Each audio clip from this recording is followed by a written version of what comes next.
Assalamualaikum warahmatullahi wabarakatuh. Nama saya Alfizawa Nani. Di sini saya akan mereview buku untuk perbaikan nilai mata kuliah Achievement Motivation Training. Untuk bukunya sendiri yaitu The Magic of Al-Qur'anul Karim. Oke, untuk 3 bab yang saya pilih di sini, mungkin 3 surat yang saya pilih. Untuk surat pertama yang saya pilih adalah surat Al-Fatihah, lalu yang kedua surat Al-Ikhlas, dan ketiga surat Yasin. Oke, yang pertama kita akan membahas soal surat Al-Fatihah.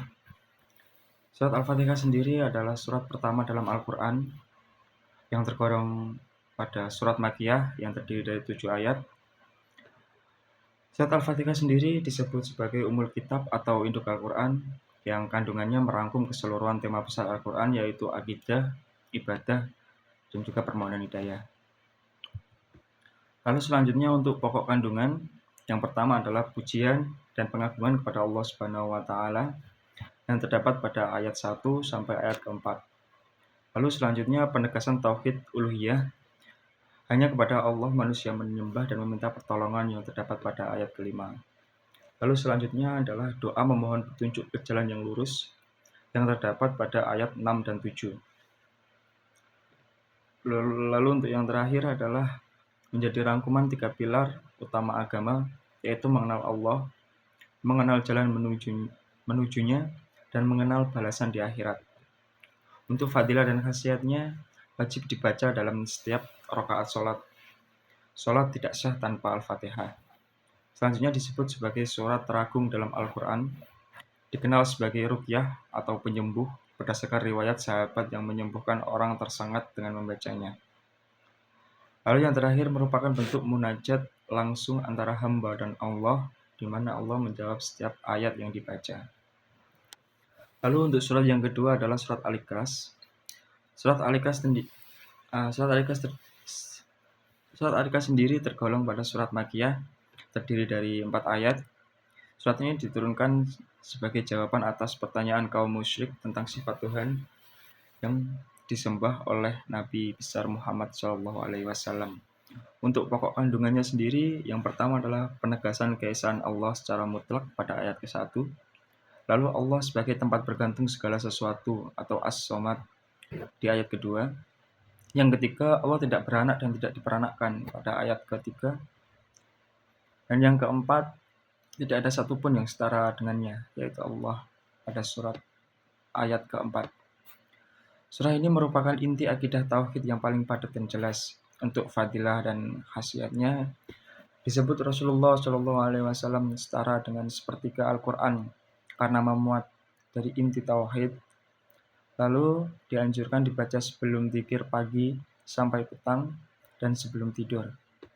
Selanjutnya sering digaungkan dengan Al-Falaq dan An-Nas sebagai bacaan pelindung atau ruqyah.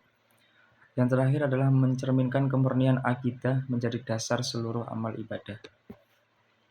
Lalu untuk surat yang terakhir, surat yang ketiga, surat Yasin.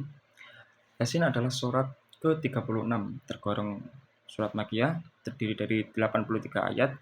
Surat ini dikenal luas di kalangan umat Islam Nusantara, dengan sering dibaca dalam majelis-majelis zikir maupun tahlil.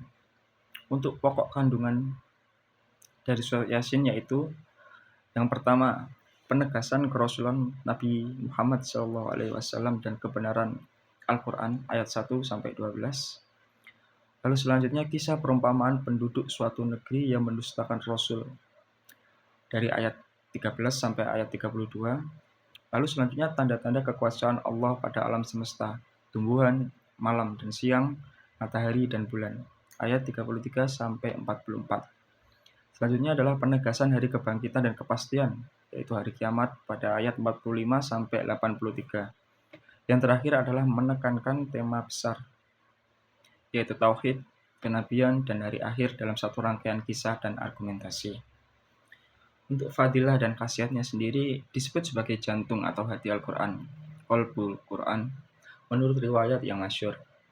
Dianjurkan dibaca untuk mendoakan dan mendampingi orang yang sedang sakit atau menjelang wafat. Selanjutnya sering dibaca pada malam Jumat sebagai amalan sunnah. Yang terakhir memberikan ketenangan hati dan kandungan menekankan keyakinan pada kekuasaan Allah dan hari akhir. Untuk kesimpulan umumnya, ketiga surat ini saling melengkapi. Al-Fatihah membuka gerbang munajat dan meringkat seluruh ajaran Islam. Al-Ikhlas memurnikan akidah tauhid dan Yasin memperkuat keyakinan lewat kisah, tanda alam, janji hari akhir. Bila dipelajari bersama, ketiganya membentuk pemahaman utuh tentang hubungan hamba dan Allah. Dari pengenalan makrifat, keyakinan atau tauhid, hingga kepastian akan hari pembalasan. Terima kasih. Beberapa hal tadi yang bisa saya sampaikan. Untuk kurang lebihnya saya mohon maaf. Assalamualaikum warahmatullahi wabarakatuh.